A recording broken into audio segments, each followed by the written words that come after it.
It is November the 19th, 1812. The sun has already gone down. Groups of tired, starving, demoralized French soldiers desperately huddle around open fires for warmth, and as the wind begins to howl, the Cossack cavalry closed in.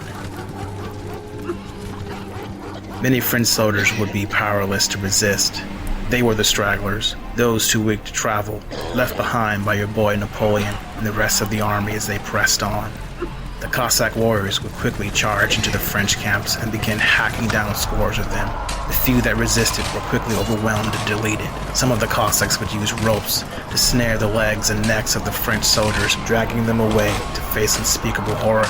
Those that tried to run only delayed the inevitable, as the Cossack warriors simply tracked them down and deleted them. And just as fast as they arrived, the Cossacks would disappear into the dark night.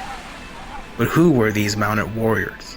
The Cossacks were an independent group of predominantly East Slavic-speaking people who originally formed as military communities in the Eastern European steppe regions.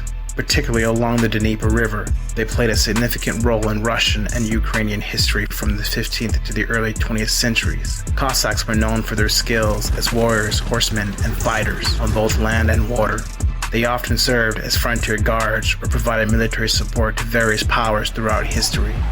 The Cossack lifestyle was characterized by self-governance based on democratic principles within their communities.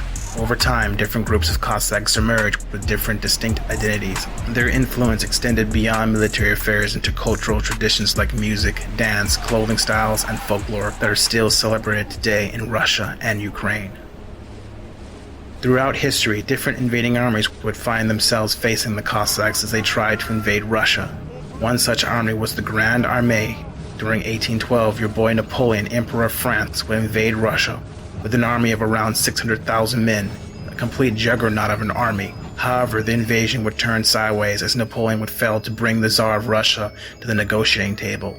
And after finding himself occupying a deserted Moscow, with the winter fast approaching, Napoleon and his army would try to withdraw back towards Smolensk to avoid being exposed to the harsh Russian winter. But as they tried to make their way back, the Russian army, along with the Cossacks, would do everything in their power to make your boy Napoleon's time in Russia a living hell. It is now November the 20th. The French army had just spent weeks in literal bone-chilling hell. They had marched hundreds of miles across frozen, barren, scorched land. It would seem that at every turn, your boy General Mikhail Kutuzov, general of the Russian army, would be waiting for them. Now Napoleon, even after fending off a number of Russian attacks during the 4-day Battle of Grozny, knew that time was running out. And as his scattered, raggedy, tore-up army marched on, the Cossacks, working independently, would continue to stalk and harass them. Now, you might be asking, why didn't your boy Napoleon send his formidable cavalry units after the Cossacks? He did.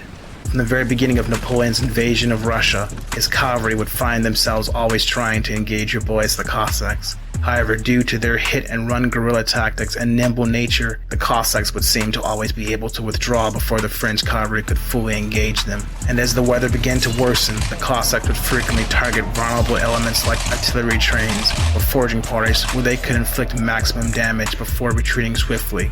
Their incredible knowledge of the land also gave them an advantage when operating in familiar territories. However, the French cavalry was no joke, and the Cossacks knew it. The discipline and training and superior firepower possessed by Napoleon's well-organized French cavalry regiments often enabled them to repel or counterattack the Cossacks effectively in more structured battles. But as time went on, many of the French horses would fall prey to the elements, greatly reducing the strength of the French cavalry. It is now November the 25th. 1812. Napoleon and his depleted army now reaching the Barazina River, they would find themselves having to cross it if they wanted to escape. Mikhail Kutuzov believed that this was finally the decisive moment he had been waiting for, to once and for all clap Napoleon and what was left of his once mighty Grande Armée.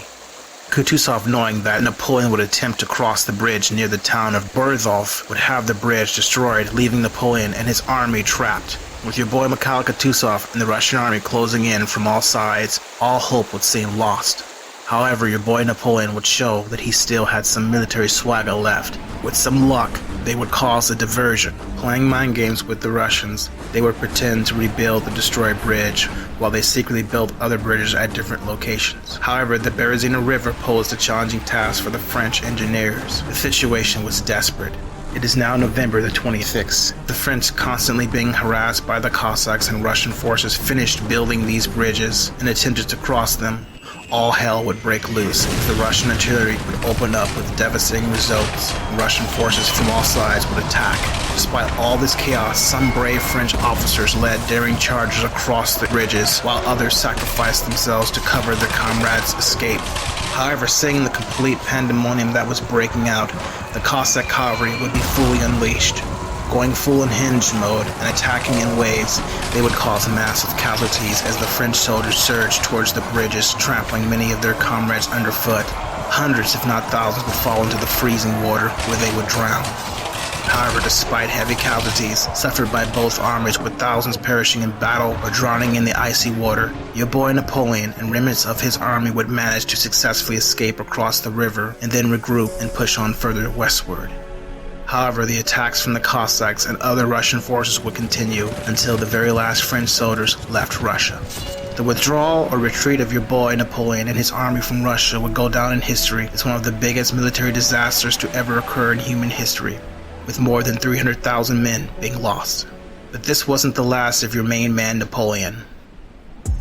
The failed invasion of Russia and how the Cossacks helped repel one of Europe's largest armies would go on to further solidify their legendary status in history as formidable warriors, frontiersmen, and guardians. Hey guys, thanks for watching. If you guys enjoyed this video, feel free to hit the like and subscribe button and leave a comment. The feedback is much appreciated. You guys have a wonderful day. Much love. Peace.